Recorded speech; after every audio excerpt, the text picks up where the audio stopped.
when Jan van Riebeeck landed in the Western Cape, our problems began.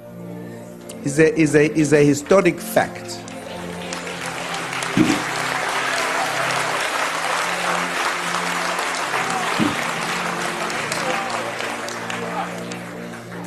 Now, I always avoid giving the details of the history, but it's not necessary. When he landed, there were residents here, in this very city, who were established here. The Cohen son. They were living here, and they welcomed him warmly. And he established himself. They were together. Somewhere, somehow, a tension began. And there were wars that were fought. They were removed here forcefully from their area. Removed. And some of them went deep into the country, north, south, east. And the wars began because after the population arriving in South Africa grew.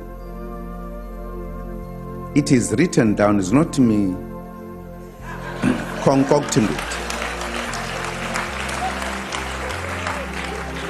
There were 8 major wars that were fought in the Eastern Cape. I didn't write that. We are not counting other small wars. 8 major wars. There was a great track from here when there was a quarrel between the Afrikaners and the British. As a history of this country, there was an establishment of 4 republics, 2 belonging to the British, 2 belonging to the Afrikaners. When all of this was done, the blacks were not consulted, even the establishment of the republics.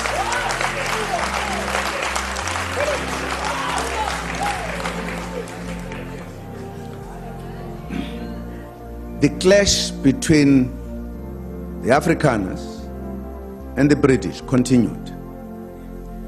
There is no part of the country that there were no clashes. With the British, with the Afrikaners. Some are big and known, some are not known. The Zulus fought the British, and the major one was at Isandlwana. The Afrikaners fought the Zulus, and Ngombe, what you call the Blood River.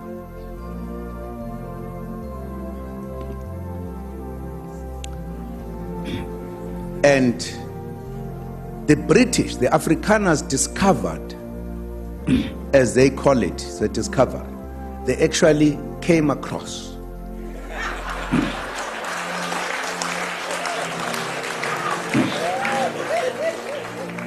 mineral resources. And the British heard this, and they vowed to defeat the Afrikaners. And there was an Anglo-Boer war. As a history of this country. Very bitter war. We all participated on either side. Only now, when we are correcting history, we are calling it a South African war because we all died in that war. At the end of that war, the English-speaking and the Afrikaners met to negotiate and agreed the 4 republics should be combined, and took very important decisions. Where will the parliament be as part of compromises? It will be in Cape Town. Where will the administrative city, Pretoria? Where will be the judiciary? Orange Free State in Bloemfontein.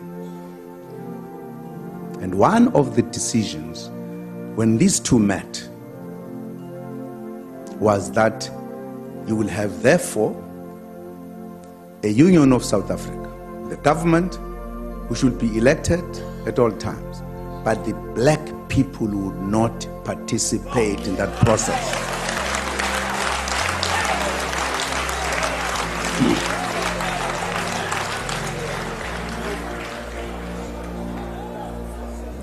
It was that decision.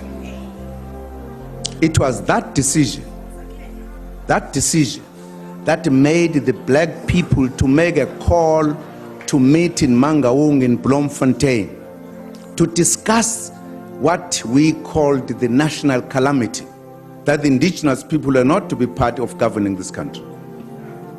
Very bad decision on an important decision of uniting the four republics. It was that time that we said we are going to fight to liberate ourselves, to be part of government. To participate, you must know, because this country was still under British colonialism fully. There were delegations that went to England to raise the matters. We did not want to fight. We wanted to be part of the process to govern this country.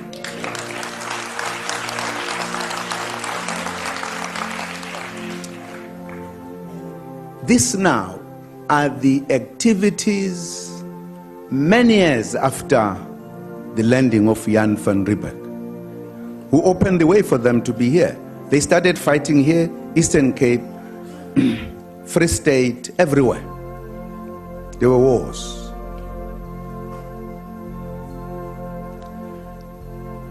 And again, after many years, we said, but what type of a country do we want? Because we must be clear, if we say we want a non-racial South Africa, what are we talking about? That's why the meeting in 1955, wherein everyone in this South Africa, including government, was invited to say what type of a country do we want. And that's why the Freedom Charter is important, because that's when we molded this country we have today, a democratic, prosperous country.